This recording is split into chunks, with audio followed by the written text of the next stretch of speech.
Hi, I'm Tanya, and I recently went through a divorce. I want to share my story because I hope it can help someone going through a similar situation. Maybe my experience can offer some guidance or comfort. A little background about me: my parents split up when I was just 7 years old. My dad was a Navy SEAL, so he was away from home a lot.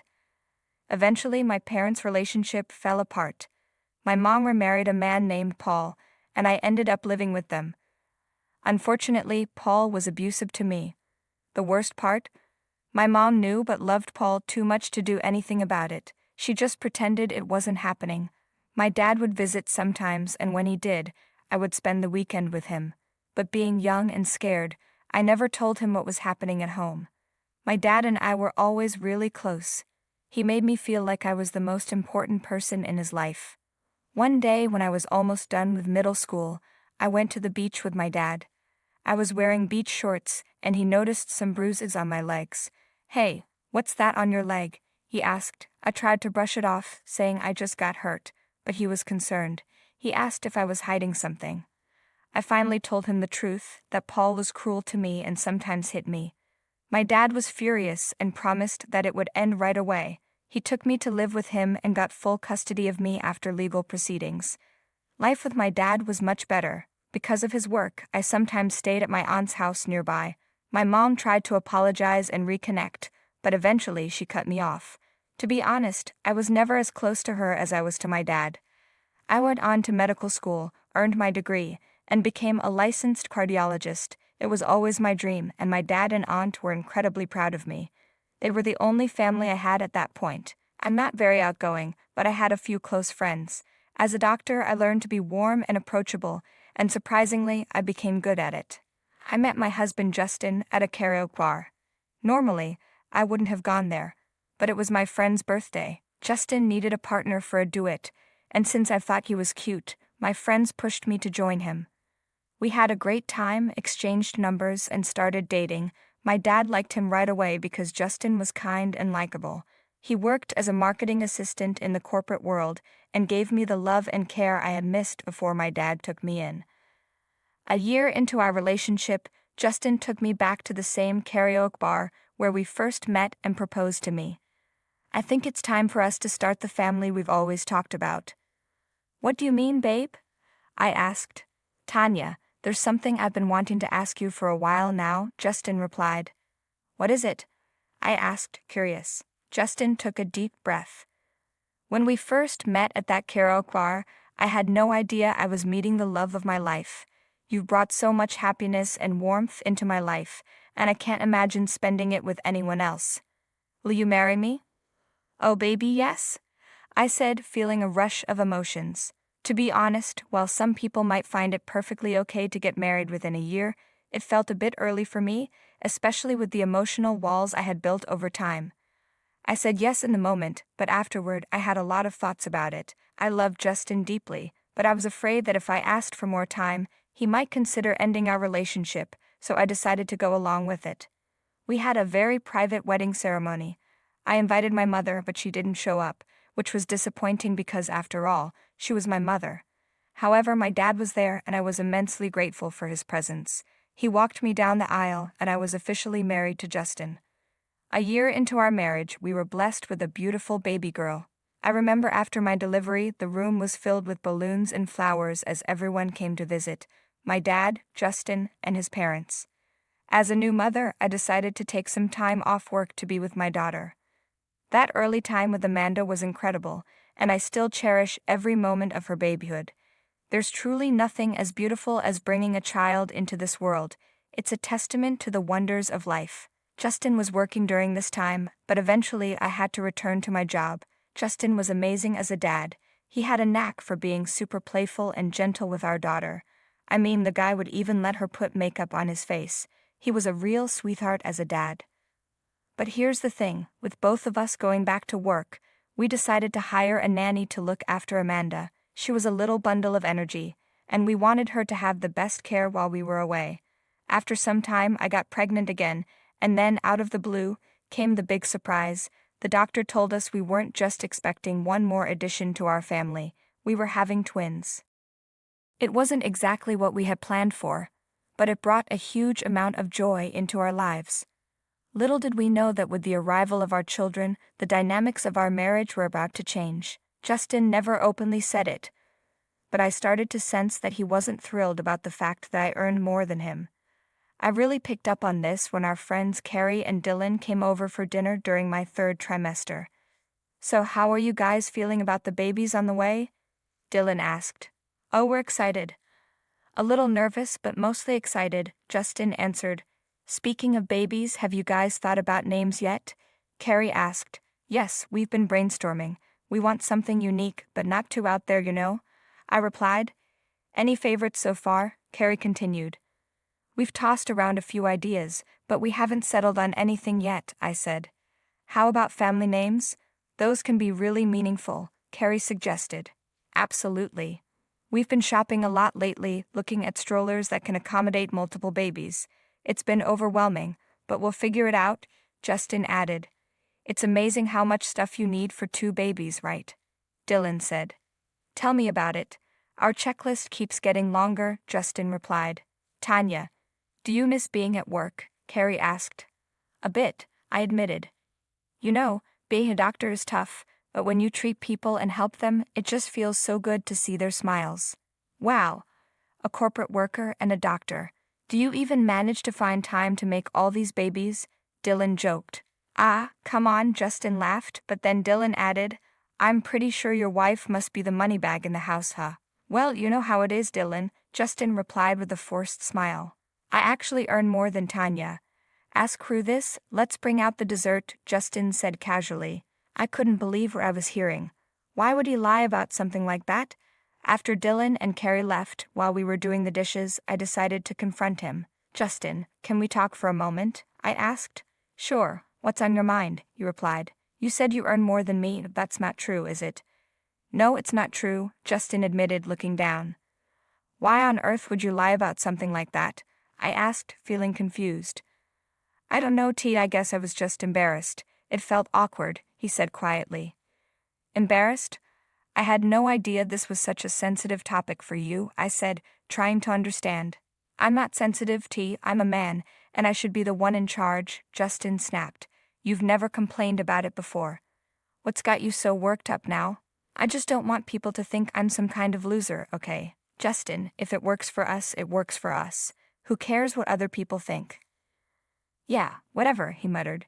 His response left me feeling uncomfortable. It came across as somewhat misogynistic. What was the problem if our arrangement worked for us? I never had an issue with having a husband who contributed less financially. After all, money isn't what keeps a family together. At that point, I had a lot on my plate, so I didn't dwell on it too much. 2 months later, the big day finally arrived. My pregnancy had been complicated, but eventually I gave birth to twin baby boys. I held my precious little boys, Abe and Leon, with both hands in the hospital bed.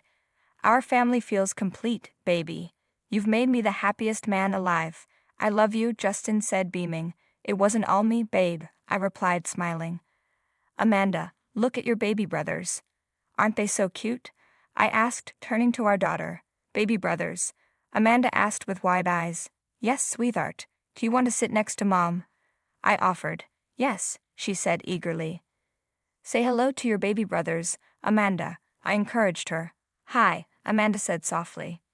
At that moment, I felt an overwhelming sense of contentment with my life. I dreamed of being the best mom to all my kids, something I never got from my mother. My deepest desire was to provide them with everything they wished for and shield them from all the bad things in the world. Soon after, we took the babies home, and the nursery was all set up for them.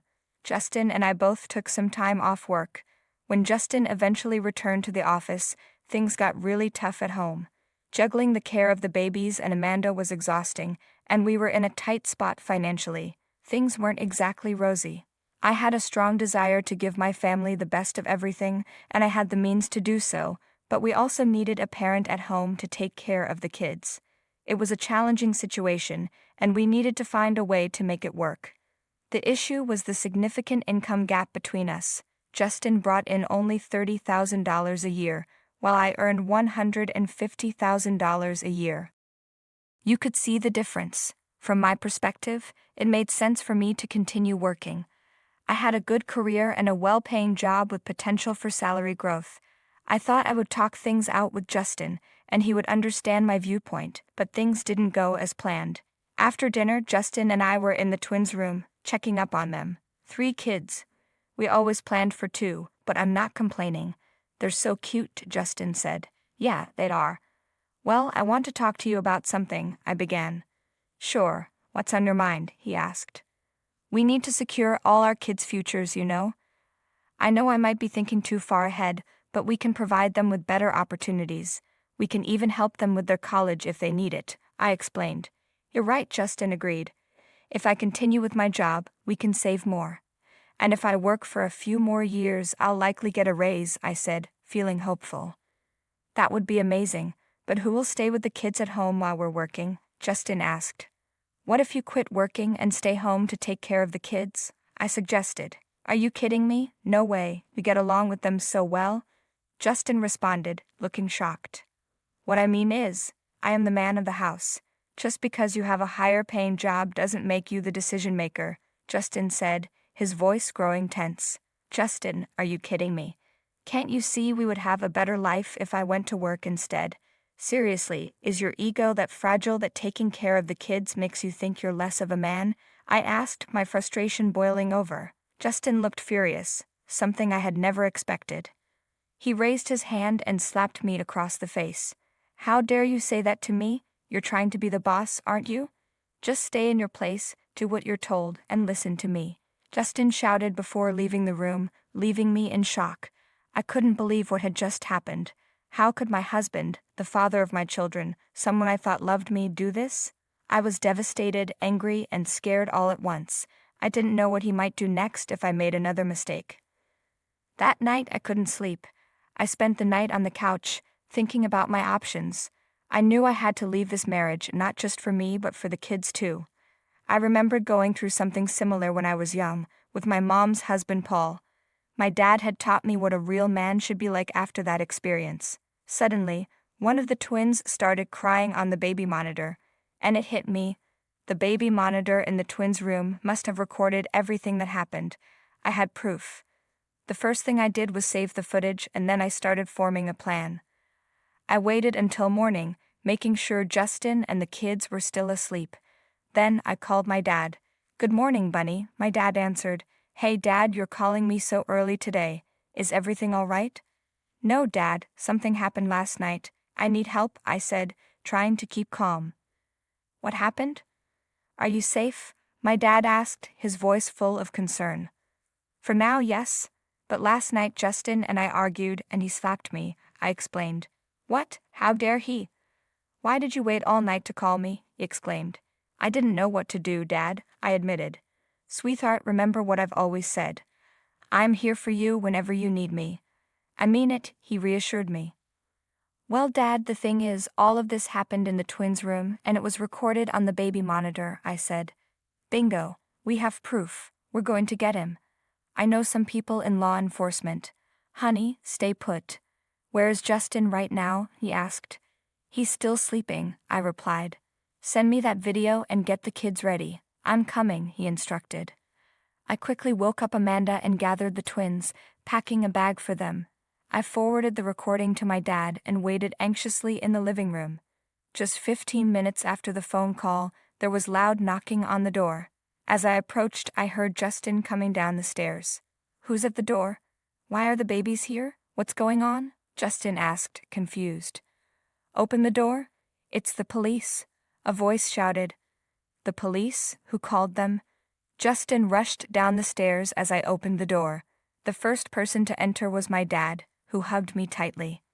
Thank God you're safe, honey. I'm so sorry this happened, he said. You're under arrest for assaulting your wife. Anything you say can and will be used against you in court.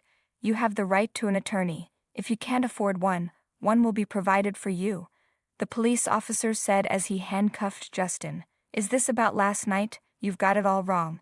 It was just a big misunderstanding, Justin protested. Get these cuffs off me. You're going to pay for this. I promise, Justin shouted angrily. My dad stepped in, his voice firm. I will break your jaw if you ever speak to my daughter like that again. Consider yourself lucky I didn't handle this myself. Take him, officer. After that, my dad drove me and the kids to his house. Both Justin and I hired lawyers, and there was a lot of courtroom drama. Surprisingly, Justin's criminal record included a bar fight where someone ended up hospitalized for a month. I had no idea about this. As a result, Justin was sentenced to 3 months in jail. I sent him the divorce papers and gained full custody of the children. Justin wasn't granted any visitation rights. I had a lot to figure out, but my dad offered a solution. You know, I'm retired. If you'd like, we can take care of the kids here until you figure things out. No pressure, he suggested. Dad, that would mean a lot to me while I sort everything out, I said, feeling relieved. By the way, I've met someone named Kathy. She brings me a lot of joy. Would you mind if she moved in here too? I already asked her before all this happened, but I was going to tell you, he added. Dad, I'm more than happy for you. I'm glad you found someone. You can return to work, and Kathy and I will look after the kids, I replied, smiling. 6 months have passed since we moved into my dad's house, and a lot has changed. Justin was released from jail, but hasn't tried to contact me. I've gone back to work and met Kathy, who is kind, wise, and affectionate. She even gives me motherly advice, filling a void I didn't know I had. All my kids are healthy, and Amanda has started preschool. I know I still need time to fully heal from everything, but I'm grateful for what I have. For now, I'm focusing on my work and my kids. It may take time, but surrounded by my family's love, I know I'll find my way.